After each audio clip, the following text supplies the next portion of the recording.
Audio clip number 18۔ اس میں انشاءاللہ عز و جل آپ سورہ بقرہ کی آیت نمبر 47 سے لے کر 49 تک کی تلاوت، ترجمہ اور تفسیر صراط الجنان سنیں گے۔ بسم اللہ الرحمن الرحیم۔ ترجمہ: اللہ کے نام سے شروع جو نہایت مہربان رحمت والا ہے۔ یا بنی اسرائیل اذکروا نعمتی التي انعمت علیکم وانی فضلتکم علی العالمین۔ ترجمہ: اے یعقوب کی اولاد، یاد کرو میرا وہ احسان جو میں نے تم پر کیا، اور یہ کہ میں نے تمہیں اس سارے زمانے پر فضیلت عطا فرمائی۔ یا بنی اسرائیل اذکروا نعمتی التی، اے یعقوب کی اولاد میرا احسان یاد کرو۔ تفسیر صراط الجنان میں ہے، یہاں سے ایک بار پھر بنی اسرائیل کو اللہ تعالیٰ کے احسانات یاد کرنے کا حکم دیا گیا ہے، تاکہ وہ اللہ تعالیٰ کے حبیب صلی اللہ تعالیٰ علیہ وسلم کی اطاعت ترک کرنے سے ڈریں اور ان پر حجت پوری ہو جائے۔ واتقوا يوما لا تجزي نفس عن نفس شيئا ولا يقبل منها شفاعة ولا يؤخذ منها عدل ولا هم ينصرون۔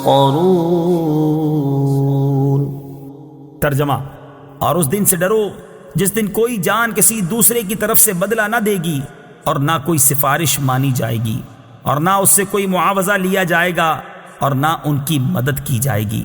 لا تجزی نفس عن نفس شیئا، کوئی جان کسی دوسرے کی طرف سے بدلہ نہ دے گی۔ تفسیر صراط الجنان میں ہے، یعنی اے بنی اسرائیل، قیامت کے اس دن سے ڈرو جس دن کوئی بھی شخص کسی کافر کی طرف سے بدلہ نہ دے گا، اور نہ کافر کے بارے میں کسی کی کوئی سفارش مانی جائے گی، اور نہ اس کافر سے جہنم کے عذاب سے نجات کے بدلے کوئی معاوضہ لیا جائے گا، اور نہ ان کفار سے اللہ تعالیٰ کا عذاب دور کر کے ان کی مدد کی جائے گی۔ شفاعت کی امید پر گناہ کرنے والا کیسا ہے؟ اس سے معلوم ہوا کہ قیامت کے دن کافر کو نہ کوئی کافر نفع پہنچا سکے گا اور نہ کوئی مسلمان۔ اس دن شفاعت صرف مسلمان کے لیے ہوگی، جیسا کہ دیگر آیات میں بیان ہوا۔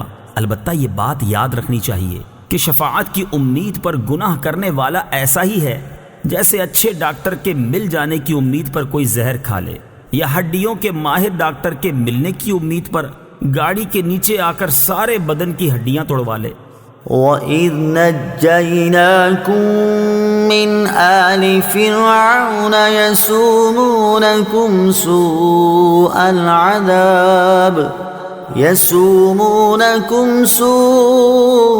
الْعَذَابِ يُذَبِّحُونَ أَبْنَاءَكُمْ وَيَسْتَحْيُونَ نِسَاءَكُمْ وَفِي ذَلِكُمْ بَلَاءٌ مِّن رَّبِّكُمْ عَظِيمٌ۔ ترجمہ: اور یاد کرو جب ہم نے تمہیں فرعونیوں سے نجات دی جو تمہیں بہت برا عذاب دیتے تھے، تمہارے بیٹوں کو ذبح کرتے تھے اور تمہاری بیٹیوں کو زندہ چھوڑ دیتے، اور اس میں تمہارے رب کی طرف سے بڑی آزمائش تھی۔ وَإِذْ نَجَّيْنَاكُمْ مِنْ آلِ فِرْعَوْنَ، اور جب ہم نے تمہیں فرعونیوں سے نجات دی۔ تفسیر صراط الجنان میں ہے، اس سے پہلی آیات میں بنی اسرائیل پر کی گئی نعمتوں کا اجمالی طور پر ذکر ہوا، اور اب یہاں سے ان نعمتوں کو تفصیل کے ساتھ بیان کیا جا رہا ہے۔ چنانچہ ارشاد فرمایا کہ اے بنی اسرائیل، میری وہ نعمت یاد کرو کہ جب ہم نے تمہیں فرعون کی پیروی کرنے والوں سے نجات دی جو تمہیں بہت برا عذاب دیتے تھے۔ فرعون نے بنی اسرائیل پر نہایت بے دردی سے محنت و مشقت کے دشوار کام لازم کر رکھے تھے۔ پتھروں کی چٹانیں کاٹ کر ڈھوتے ڈھوتے ان کی کمریں اور گردنیں زخمی ہو گئی تھیں۔ غریبوں پر ٹیکس مقرر کیے ہوئے تھے جو غروب آفتاب سے قبل جبراً وصول کیے جاتے تھے، اور جو ٹیکس نہ دے پاتا اسے سخت سزائیں ملتی تھیں۔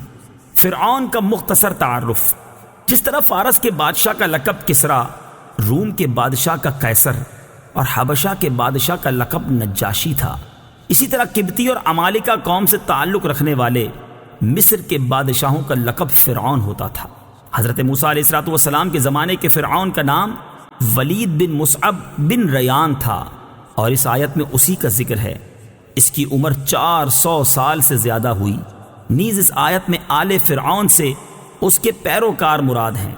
یذبحون ابناءکم، وہ تمہارے بیٹوں کو ذبح کرتے تھے۔ تفسیر صراط الجنان میں ہے، فرعون نے خواب دیکھا کہ بیت المقدس کی طرف سے ایک آگ آئی اور اس نے مصر کو گھیر کر تمام قبطیوں کو جلا ڈالا، جبکہ بنی اسرائیل کو کوئی نقصان نہیں ہوا۔ اس خواب سے اسے بڑی وحشت ہوئی۔ کاہنوں نے تعبیر دی کہ بنی اسرائیل میں ایک لڑکا پیدا ہوگا جو تیری ہلاکت اور تیری سلطنت کی تباہی کا سبب بنے گا۔ یہ سن کر فرعون نے حکم دیا کہ بنی اسرائیل میں جو لڑکا پیدا ہو اسے قتل کر دیا جائے۔ یوں ہزاروں کی تعداد میں بچے قتل کیے گئے۔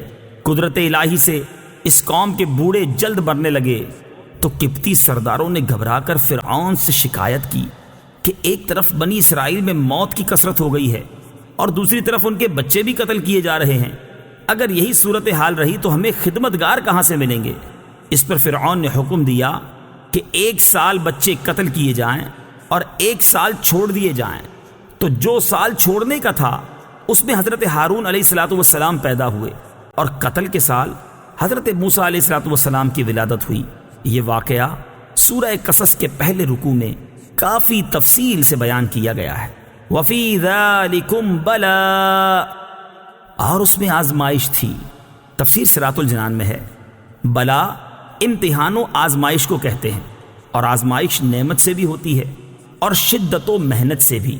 نعمت سے بندے کی شکر گزاری اور محنت و مشقت سے اس کے صبر کا حال ظاہر ہوتا ہے۔ اس آیت میں اگر ذالکم کا اشارہ فرعون کے مظالم کی طرف ہو تو بلا سے محنت و مصیبت مراد ہوگی، اور اگر ان مظالم سے نجات دینے کی طرف اشارہ ہو تو بلا سے نعمت مراد ہوگی۔